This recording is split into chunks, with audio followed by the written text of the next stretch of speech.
What's going on, guys?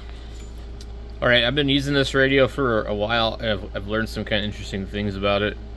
Um, One of the things is I didn't realize that it's like a mirror copy of a Motorola.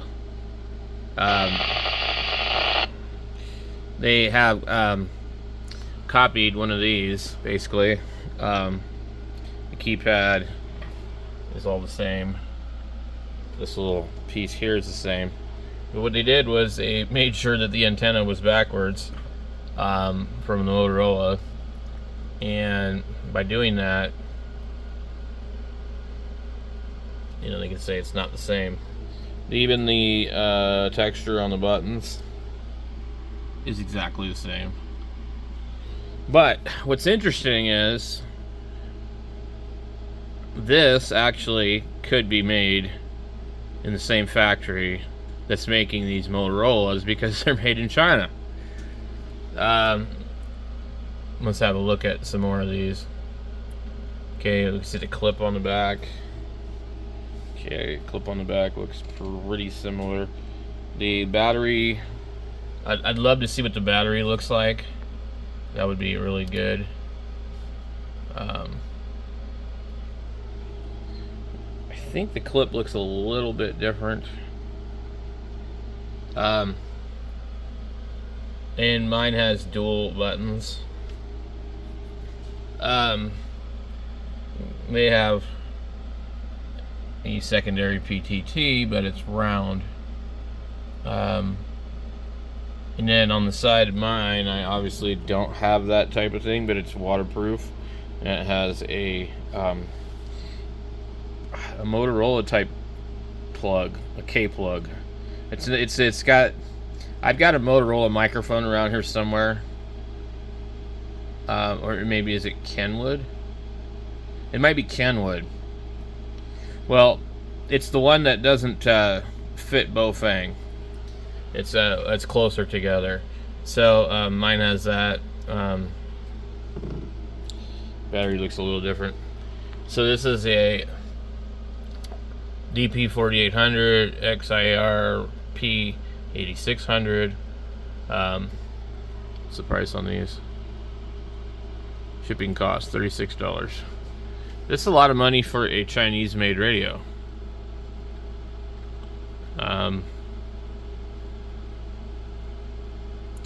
Okay. There's some other ones in here. We were looking at, like, just pulling up Google images to see, like, what looks the same.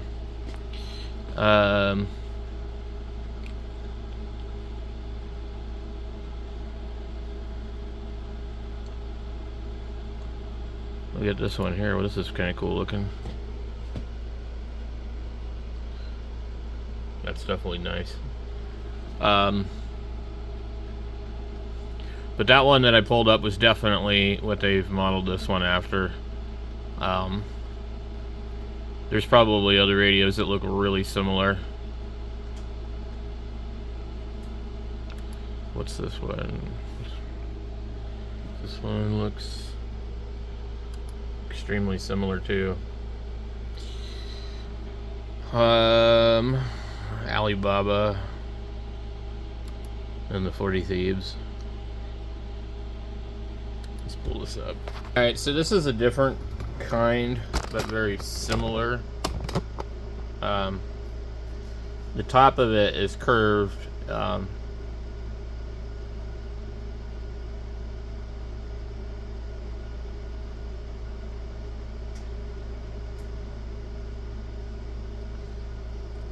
But they've even copied the knobs on this radio.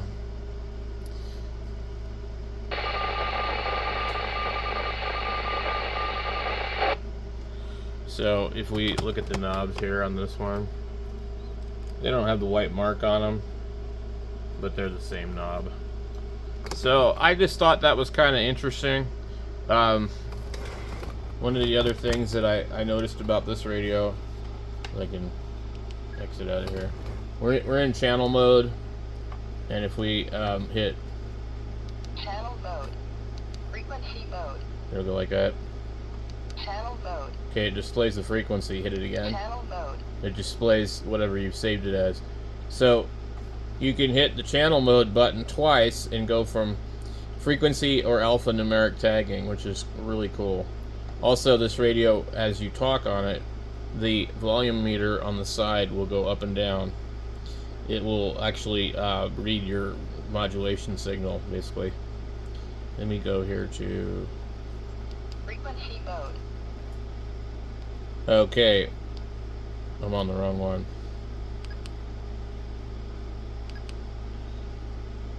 Oh, and I also hit the wrong PTT. KG7HVR testing 1 2 3 4 1 2 3 4 testing. So you see right there how it moved around. So it reads, and I'm talking far away from it. Test 1 2. If I talk really quiet. So 1 2 3 4. So that's pretty cool for that radio. These are a bit on the pricey side, but like they're solid feeling, and if you just really don't like the feel of a cheap Chinese radio, that's just, like, in my opinion, kind of too small anyways. This is a really good radio. They're just kind of expensive at $59, and I don't think they're going to ever go on sale because it just costs, I think, a little bit too much money to make something like this. The buttons are all rubber and everything like that. There's no cheap plastic PTT buttons. And the radio is actually waterproof. I don't know how waterproof. It's more like probably splash proof. But if we were to look it up on Amazon, they say what it is. But you can't. You guys know this. You can't trust these ratings. Like, look at these flashlights. They say they make like 990,000 lumen. It's not even physically possible. And then, like, there's some radios, like UV5R variants on eBay that say make 25 watts. And sorry, that there's no way that you have a 25 watt HT. You know, the amount of battery that would be required to run that thing would be ridiculous.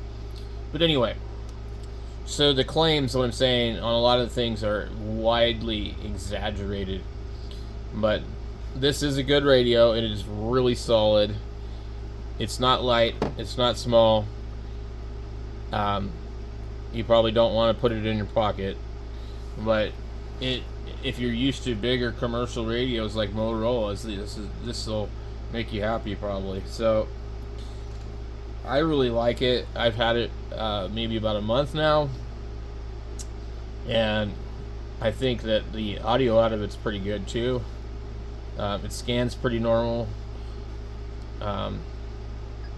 It has the extra buttons that I like. What I don't like about the new radios is they're all selling, and why I won't really buy any of them anymore. They don't have A and B menu. They don't have VFO memory, and like they want you to long press or hit a function key to use. So their idea is we're going to put less buttons on here, and you're going to do more secondary menu crap.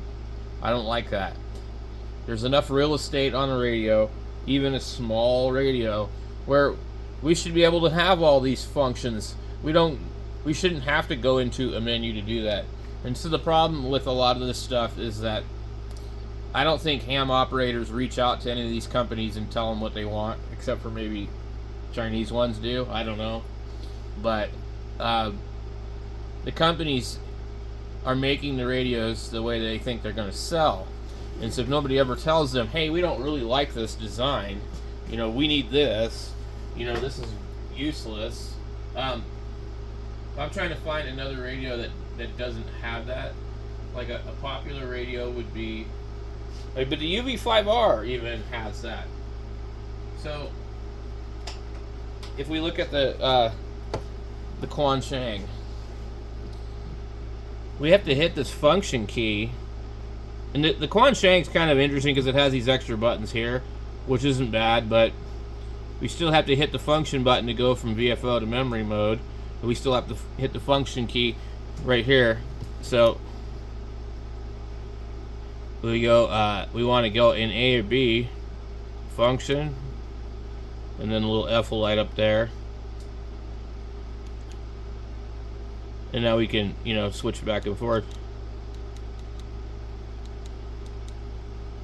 So, this one also doesn't announce itself anymore. Function, memory.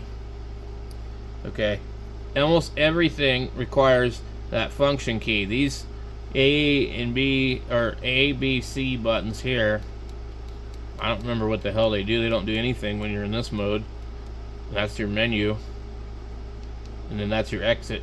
So, would be nice if this radio had these extra buttons so I could quickly go, I'm going to switch between VFO. I don't need to push buttons extra times to get to it. So, some of the other radios that, like this one, unfortunately, you can't get anymore. And it's on the large size for a Bofang. Welcome. Channel mode. We can't even read the screen. It's interesting. You have a menu, the back key, and the VFO, and the memory, and the A and B. You know, and it's just really simple. But they don't all come that way no more. Like this other Radtel.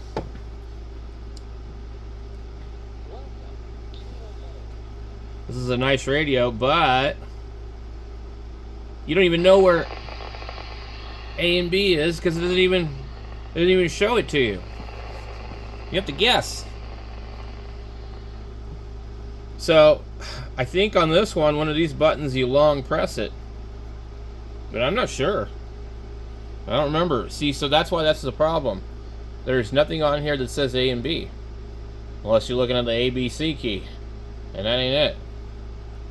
So, with this one here, that looks like that took me into memory mode. Now we're in channel mode.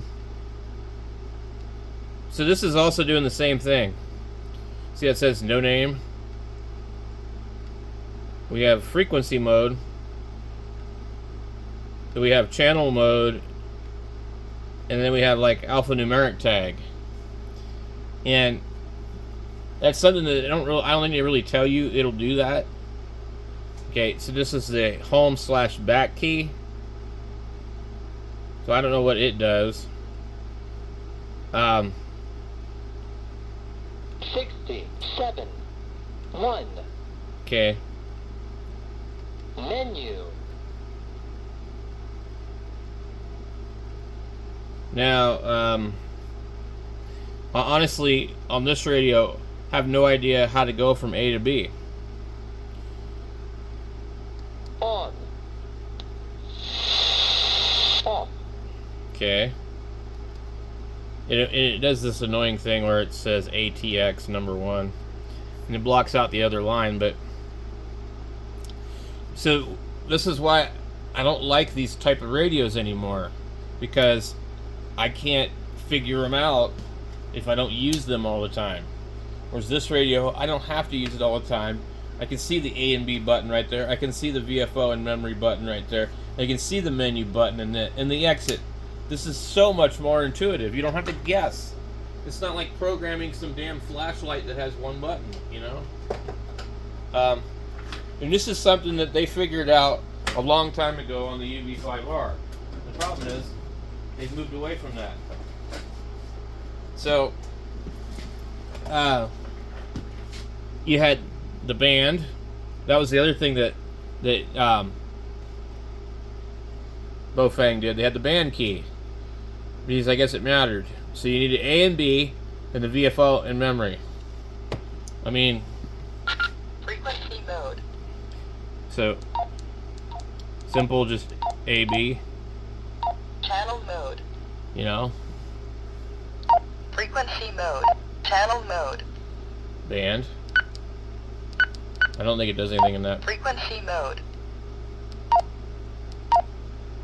So it's a little complicated with the Bofang, because in some cases, you know, you have to be in the right band in order to enter the band, you know, and get it to work.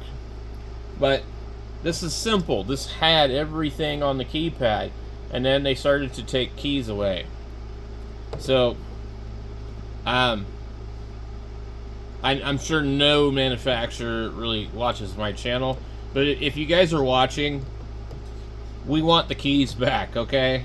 We don't want these stupid radios where we've got to push the menu key to get into A and B or VFO memory or any of that. That is silly. It doesn't hardly take any room. This tiny little UB5R has everything on the front of it that you could almost possibly ever want, with extra buttons on the side. Also, none of us want a plastic button here. This should be always rubber. Okay, it feels really cheap when it's made out of hard plastic. So, at any rate, that's my rant about that. I'm sure nobody's listening other than my subscribers. And maybe most of those are not listening either. However, if you want a radio that has all the buttons and everything, I think this is a good choice. It seems like it's probably pretty damn durable. It's just a little on the pricey side. That's the only problem. I'm not even going to bother pulling it up on here. But it's $59, or at least it was last time. You might be able to get it cheaper from Radtel directly. I don't know. But I would say, you know, if this is what you want, I don't think you're going to find anything for cheaper that's quality compared to it. They're all going to be smaller radios. They're not going to have that kind of quality. So, I don't know. That's just my thoughts on that. So, yep, if you want something nice, you'll have to pay a little extra for it.